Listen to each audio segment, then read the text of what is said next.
My name is Chris Eaton. My husband JR and I are very involved here at SouthBrook, and we are the ministry leaders for the recovery ministry. Sometimes in churches you have to put your best foot forward to walk in the door, and you're afraid to say, hey, I'm really struggling with such and such. And in our recovery groups, we learn that other people who are very successful in life also have areas that they're working on.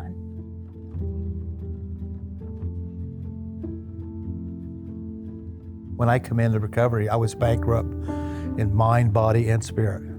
So it was perfect for people like me who didn't have God in their life. But they told me that I didn't have to believe in God. All I had to do was have an open mind to another way other than my own. That saved my life because I didn't walk out the door.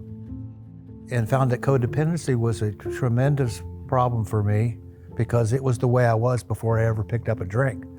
If there's something in my life that I am powerless over, that I can't change, it really requires personal surrender.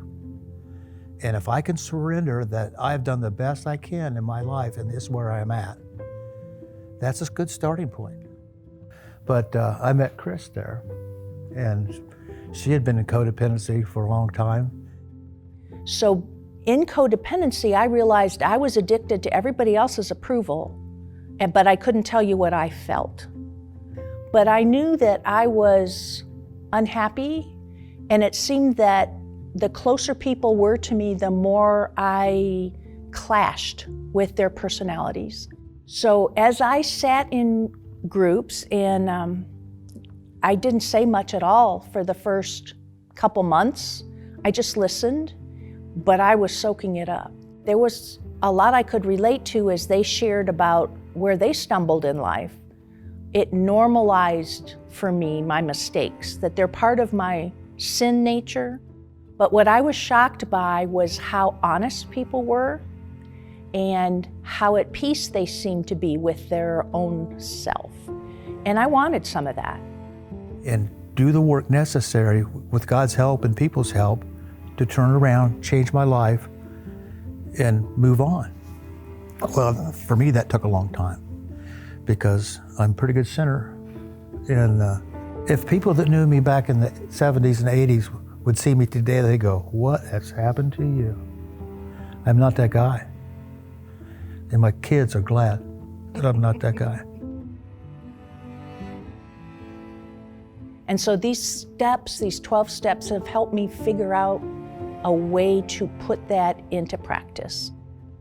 And when I can be the same person I am, whether I'm with my church friends or whether I'm with my work associates or whether I'm at the neighborhood potluck, when I'm the same person all those places, then I don't have to be afraid of who's going to hear something about me and then reject me. It takes vulnerability, it takes honesty, it takes change of people, places, and things that you're involved in. It's definitely a risk.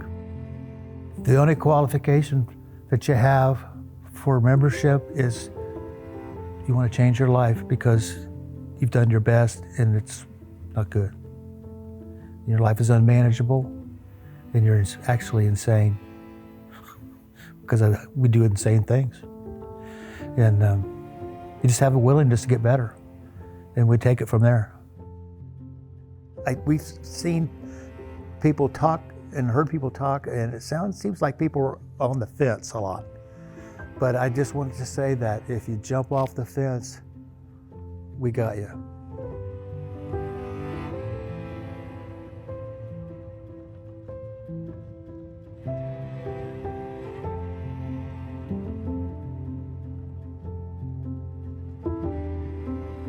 Google search southbrook.org, click the menu button at the top right, tap Ministries. Scroll down and select Community Groups.